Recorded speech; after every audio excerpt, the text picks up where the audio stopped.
दोस्तों, I am sure कि आपको कछुए और खरगोश की एक छोटी सी कहानी जो बचपन में आपने कई बार सुनी होगी वो आपको ज़रूर याद होगी। कहानी ये है कि कछुए और खरगोश के बीच में एक रेस लगती है।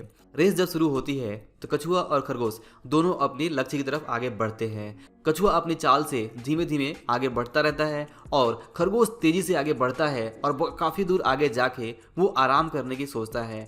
और जब वो आराम करने लगता है तो वो वहाँ पे उसको नींद आ जाती है और काफ़ी देर तक आराम करने लगता है। तब तक कछुआ वहाँ से उससे भी आगे बढ़ जाता है और अंत में इस कछुए और खरगोश की जो रेस होती है उसमें कछुआ ही जीतता है। तो दोस्तों, यहाँ पर इस कहानी की सीख ये है कि सबसे पहले आपको अपने आप के ऊपर घमंड नहीं करना है। और इस कहानी की दूसरी बहुत इंपॉर्टेंट सीख ये है कि slow and steady wins the race. मतलब ये है कि जो भले ही स्लो हो लेकिन अगर वो लगातार आगे बढ़ता रहता है तो अंत में वही जीतता है। और दूसरी तरफ जो लोग भले ही फास्ट हों, बहुत तेज हों, लेकिन अगर वो अपने काम को लेकर कंसिस्टेंट नहीं है, बहुत लंबा लंबा ब्रेक लेते हैं, तो बहुत तेज और बहुत टैलेंटेड होने के बावजूद से अगर वे कंसिस्टेंट नहीं है तो भी वे वहाँ पे हार सकते हैं। जी हाँ दोस्तों, और ये हम सभी के ऊपर लागू होता है। चाहे हम जॉब कर रहे हैं, चाहे हम बिजनेस कर रहे हैं, चाहे हम इन्वेस्टिंग कर रहे हैं, चाहे हम कोई भी काम कर रहे हैं, वहाँ पर हमें अपने काम को लेकर कंसिस्टेंट रहना है। वहाँ पर अपने काम को लेकर हमें कंसिस्टेंट बने रहना है। हमें लंबा ब्रेक नहीं लेना है, हमें उतना ही आराम करना है जितनी ज़रूरत है। और इसी बारे में मिस्टर रिचर्ड टेम्पलर अपने book the rules of money में रूल नंबर 67 में हमें बताते हैं और कहते हैं कि डोंट सिट बैक, यानी कि थोड़ा कुछ पाने के बाद से आप बिल्कुल आराम से ना बैठ जाएं। वक्त बदलने में देर नहीं लगती है। जी हाँ दोस्तों, हम में से बहुत सारे लोग ये गलती करते हैं और वो गलती ये है कि जब हमारे पास थोड़ा बहुत पैसा आने लगता है, जब हमारी जॉब अच्छी चलने लगती है, जब हमारा बिजनेस थोड़ा बहुत अच्छा चलने लगता है और थोड़े पैसे आने लगते हैं, अगर हम इन्वेस्टमेंट करते हैं और इन्वेस्टमेंट से अच्छा रिटर्न मिलने लगता है तो हम आराम करने की सोचते हैं। हमारे मन में इस तरह के ख्याल आते हैं कि इतनी भाग दौड़ करने का फ़ायदा क्या है और इसलिए आराम किया जाए, और हम भी उस खरगोश की तरह से आराम करने का सोचते हैं। और जब हम आराम करने लगते हैं तो कब हम ज़्यादा आराम करते हैं, कब हम कम आराम करते हैं, हमें उसका फ़र्क ही नहीं पता होता है। हम सोचते हैं कि आराम हमारा हक है और हमें आराम करना चाहिए। दोस्तों, इसमें कोई भी शक नहीं है कि आराम ज़रूरी है, लेकिन जो अधिक आराम है यानी कि ज़रूरत से ज़्यादा आराम है वो वास्तव में हराम है। और इसी बारे में ये वीडियो हमें समझाता है कि अगर आप अपने काम में, अपने जॉब में अच्छा कर रहे हैं, अगर कुछ आपने सोचा है वो कर रहे हैं और उसमें आप सफल हो रहे हैं, तो आपको ये अच्छा काम लगातार करते रहना चाहिए। आपको यहाँ पे रुकना नहीं है, आपको कंसिस्टेंट बने रहना है। नहीं रुकने का मतलब ये नहीं है कि आपको बिल्कुल आराम नहीं करना है, आपको आराम करना है बट ज़रूरत से ज़्यादा नहीं। क्योंकि दोस्तों, अगर आप ज़रूरत से ज़्यादा आराम करने लगते हैं तो भले ही आप काफ़ी टैलेंटेड हो, भले ही आप काफ़ी तेज हो, अपने काम में आप कितना भी होशियार हो, तो भी अगर आप सिर्फ अपने काम में कंसिस्टेंट नहीं है तो आप देखेंगे कि लंबे समय में आपको कोई भी दूसरा हरा सकता है जो आपसे भले ही कम तेज हो, भले ही कम जानता हो, भले ही कम टैलेंटेड हो। जी हाँ, बिल्कुल उस खरगोश की तरह से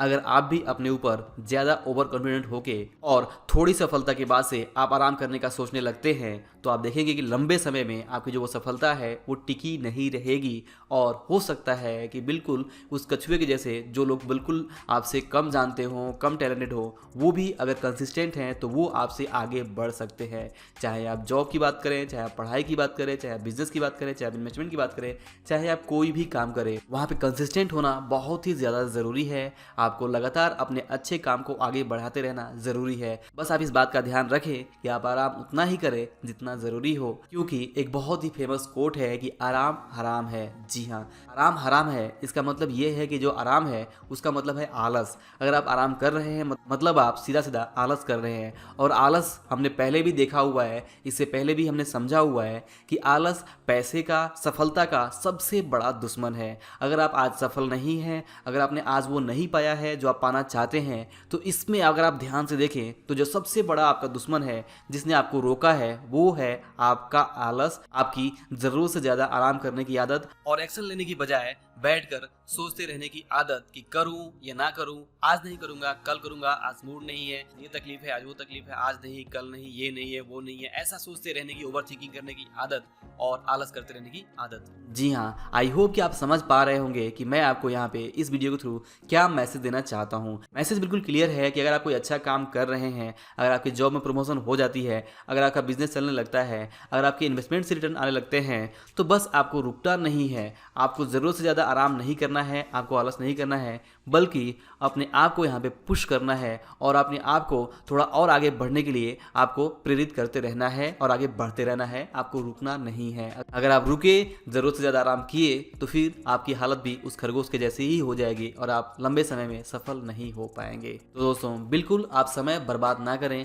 अपने समय का सही तरह से इस्तेमाल करना सीखें। समय के बारे में, टाइम कितना इंपॉर्टेंट है हमारे लिए, इसके बारे में मैंने पहले भी डिस्कस किया हुआ है कि time is more valuable than anything. मतलब जो टाइम है वो हमारी सबसे बड़ी संपत्ति है, सबसे बड़ा हमारा धन है। इस धन को यूं ही बर्बाद ना करें, टाइम वेस्ट ना करें, टाइम वेस्ट करना बिल्कुल बंद करें और आलस तो बिल्कुल भी ना करें और आराम उतना ही करें जितना ज़रूरी हो। ज़रूरत से ज़्यादा आराम करने की ना सोचें और जो भी आप अच्छा काम कर रहे हैं, जिस चीज़ में भी आप सफल हो रहे हैं, जहाँ से भी थोड़े बहुत पैसे आ रहे हैं, उसके ऊपर आप लग जाएं और वहाँ से जितने पैसे आप निकाल सकते हैं काम करके, उतने आप निकालें, चाहे वो जॉब हो, बिजनेस हो या कोई भी दूसरी चीज़ हो। दोस्तों, अगर आप हाईली सक्सेसफुल लोगों को देखें, जैसे कि मुकेश अंबानी, रतन टाटा या इस तरह के जो भी लोग हैं, वे लोग इतना सारा धन कमाने के बाद से, इतनी सारी सफलता हासिल करने के बाद से भी क्या वो बहुत आराम करने बैठ गए हैं? बिल्कुल भी नहीं। वे आज भी उतना ही काम कर रहे हैं, हाल हो सकता है कि उससे ज़्यादा काम कर रहे हैं जितना वो पहले करते थे। जी हाँ, सफलता पा लेना और सफल बने रहना, ये दोनों अलग अलग बातें हैं। कोई भी बैट्समैन एक मैच में 100 मारकर सफल नहीं हो सकता है, उसे लंबे समय में कंसिस्टेंट परफॉर्मेंस करते रहना होगा, तभी जाके वो सक्सेसफुल बनेगा, सक्सेसफुल कहलाएगा। ठीक इसी तरह से अगर आपने भी थोड़ी बहुत सफलता हासिल कर ली है, तो उसे आप फॉर ग्रांटेड ना लें, उसे आप यूं ही ना मान लें कि हाँ आपने हासिल कर लिया है। आपको लंबे समय में इस रेस में बने रहने के लिए, सफल बने रहने के लिए आपको अपने काम में 100% देना होगा, आपको कंसिस्टेंट बने रहना होगा। तो ये जो शब्द है कंसिस्टेंसी, यानी कि निरंतरता, अपने काम को लगातार करने की आदत, इसे आपको डेवलप करना होगा। ये बहुत ही कमाल की आदत है। अगर आप इसे अपने लाइफ में अप्लाई करते हैं तो आप देखेंगे कि आप चाहे जो भी काम करें, पढ़ाई करें, जॉब करें, बिजनेस करें, इन्वेस्टमेंट करें, कुछ भी करें, वहाँ पे अपने काम में कंसिस्टेंसी को अप्लाई करके, निरंतरता को अप्लाई करके आप बहुत कुछ हासिल कर सकते हैं। आप सोच भी नहीं सकते कि आप कितना कुछ हासिल कर सकते हैं, लेकिन सिर्फ ये आराम करने की आदत की वजह से, आलसपन की वजह से आप बहुत सारी चीज़ें जो हासिल कर सकते हैं उसे आप यूं ही गंवा रहे हैं आलस करके। तो इस आलस को त्यागें, समय, अपने टाइम को बिल्कुल बर्बाद ना करें, समय का सही तरह से इस्तेमाल करें, आराम उतना ही करें जितना ज़रूरी हो और अपने काम में पूरे मन से जुटे रहें, आगे बढ़ते रहें,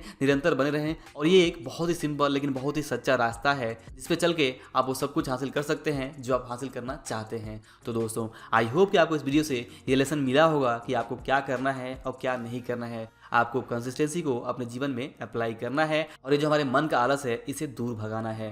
तो दोस्तों, अगर वीडियो पसंद आया हो, इससे कुछ सीखने को मिला हो, तो इसे लाइक और शेयर जरूर करें और इस वीडियो को अपने खास दोस्तों के साथ जरूर शेयर करें ताकि वे भी इस वीडियो का लाभ उठा सकें। तो अंत में इस वीडियो को पूरा देखने के लिए और हमारे साथ जुड़े रहने के लिए आप सभी का दिल से बहुत बहुत धन्यवाद।